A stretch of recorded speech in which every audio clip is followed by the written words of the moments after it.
Yefreha Child Welfare Center. Kaneno na otise maame bi kase okɔwe yin na eyebia ha se na no oba. Se ye wo krobia mu hanko ade a na eyade a yede waba eye edan we mu. Ame abehwew se de wa hoɔden ene wa pomuden esitie.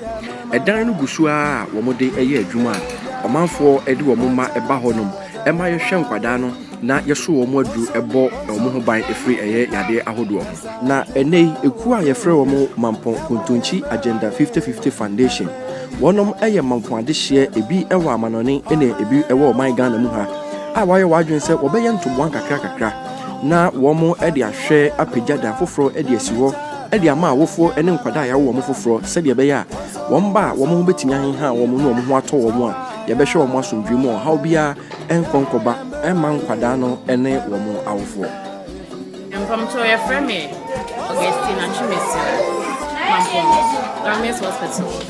ena ye we e ka say child health clinic baby ye we nkwala na ye hwese akwa no ni mudro kosoro ana se oba fom enti ni mudro kofom a wo hu se na no mada no be kasa be cancel no akwa bi ho no ma no odidi no onyini no man be kasa kwa didi pa so ni munya bi e bia na diet na ode ma no nutrition value ni enim enti mada ne ba wo hwe ni mudro na ode compare previous months na etwem na wo ma council no aduane a akwa no obedi a be ma ni mudro akosoro ahanso ye ma immunization bebre ya le bebre na ba polio kan say rota penta ni na prevent enkola no ya le bebre fu wo yellow fever measles ni ade aha na ye de ma wo mo se na be ya ye prevent ye de say prevent ya le na say emma me ba ha na be hu say titi na ha no mo na ye we enkola dada nyina but ye health situation na ye wo mu sesi ana emwa because ye he baby ye we yin sesi ya shen kran obi ba ha kran po na ha nye nita a ye be ka se be we nkwala e wa ha se ye ma be brain here ye wa ha se e na awia kran so kwa ha ye hye ye na na yetimu no nso no nsuo to a ye ntimi ntena se nsuo to a e se we yin ye pon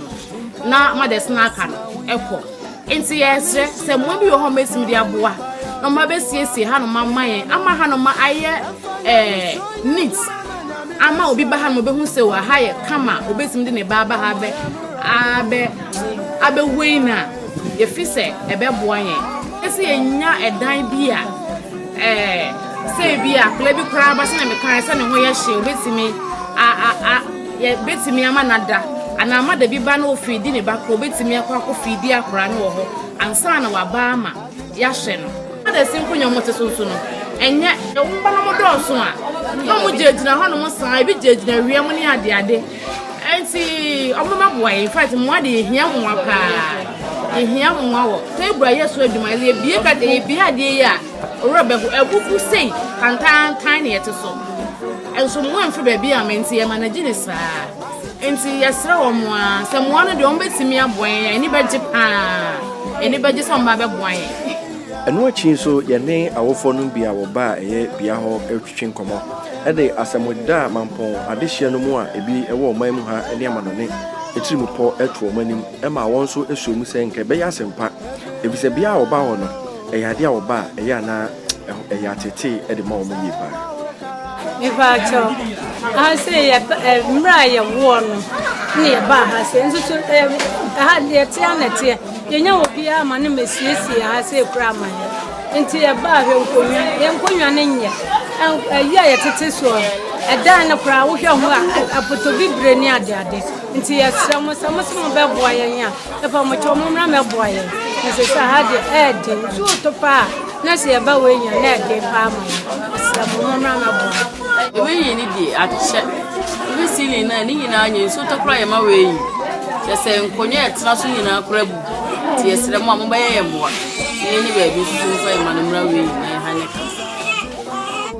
adonti sabre ekuo no ani suade hunu ene se sabia yi yɛbɛbu ɛdan no na yɛsi ama na yɛkama na ɛha ɛbɛyɛ first reference point a nkwadaa yadeɛ bi a bɛbɛ biara no anaasɛ akwadaa yare biara wobɛtumi atutu mmirika ɛde naba ha ama anesfoɔ a wɔwɔ ha ahwɛ no vaccination bi aba na ɛwɔ sɛ yɛde ma nkwadaa ɛha ɛna ɛbɛyɛ center yɛde bɛma nkwadaa no a ɛyɛ adeɛ a ɛsombo yie paa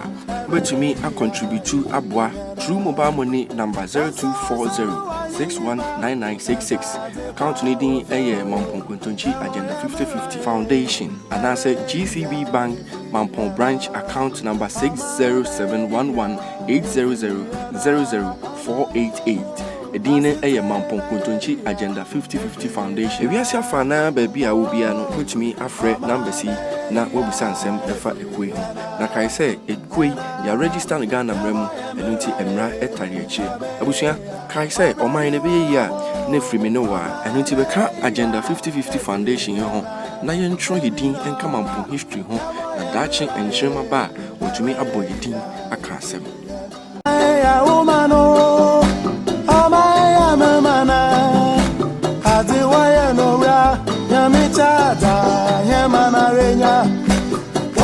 One so one, one in your pa, so I wanna be.